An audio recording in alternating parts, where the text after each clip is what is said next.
Hi, welcome back to OBMA Video Reports.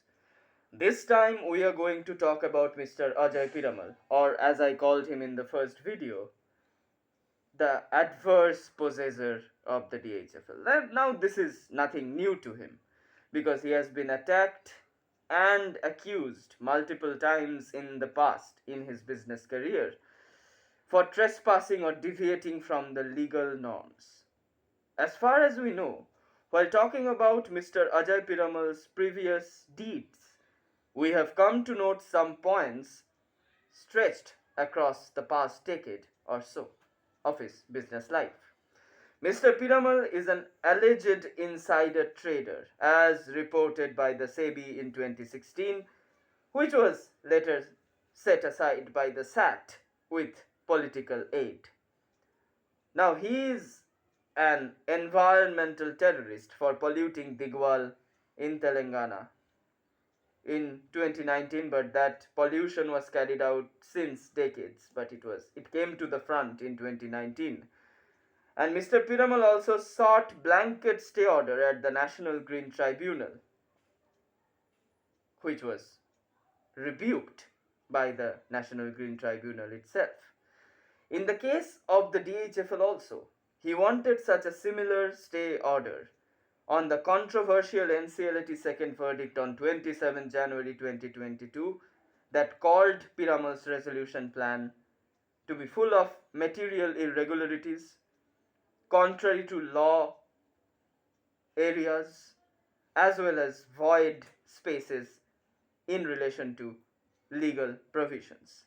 Now, buying the 45k crore worth of assets of the DHFL by paying only a rupee was not a joke, was in fact a joke, but to the layperson, it appears to be an impossible affair. Now, he also avoided the NCLT order, first order on 19th May 2021 and the previously mentioned NCLT order on 27 January 2022 on the DHFL case that made Piramal's resolution plan nearly null and void.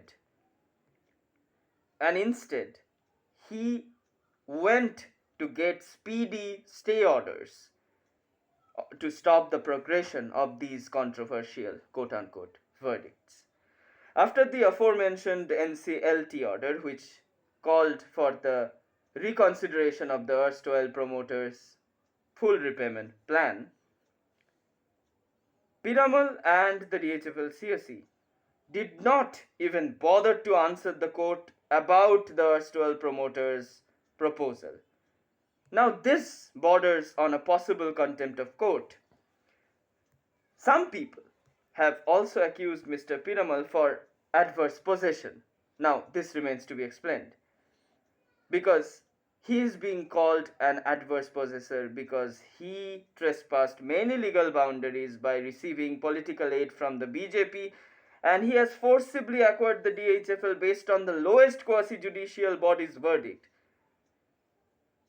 Thus, he is twice involved in contempts of court. First, ignoring the NCLT order of May 2021, and second, ignoring the NCLT 27 January order by running to the Supreme Court and getting a stay order on it.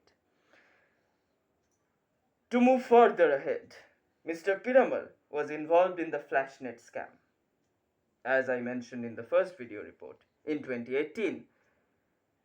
And Mr. Piramal was ready to defame the Wire, which first proposed the scam, for reporting about the scam, but till date no such step has been taken by him against the Wire. Mr. Piramal's business career does not therefore appear to be a clean, pure, pristine slate. It was not long when Piramal Group 2,000 crore loan to the Omkar developers was probed by the ED. This was reported around May 2021 itself. Now, however, as always, Mr. Piramal managed to get speedy justice for himself in this case as well. When the High Court restrained the ED from taking coercive steps against Piramal assets. This was around August 2022. Now, recently on 4th April 2024, SEBI pulled up Piramal Enterprises with regard to the sale of its 8.34% stake in Shriram Finance. Now, one of Piramal's websites, we have to remember, got hacked by the ransomware software of the Beyond Leon team, whereby Piramal Group got enlisted as the victim of such a cyber attack. Despite all these setbacks or shortcomings in his not so clean business career, Piramal never failed to utilize an opportunity to show his affection to the Bharatiya Janata Party with the expose of the electoral bond scam. We have also come to note that Mr. Piramal donated 85 crores to the BJP through electoral bonds. Now, 33 loss-making firms donated rupees 582 crores. 75% of that went to the BJP alone. Given this ring of fire of controversies that surrounds or encircles Mr. Ajay Piramal's business world at this juncture of political crisis, we can very well conjecture that without the massive amount of political support that he has received from the BJP, he would not have possibly done those things, and he would have been reduced to a mere nobody with no fame, no gain. Our Mr. Ajay Piramal thus appears to be a pound-wise but penny-foolish corporate tycoon. He is closely linked to Mr. Mukesh Ambani. He is the secondary kin of Mr. Mukesh Ambani, who is again close to the crony ruling party, since India has become a crony and monopoly capitalist plutocracy under the saffron fascists. Thank you. We will get back to you with another video soon.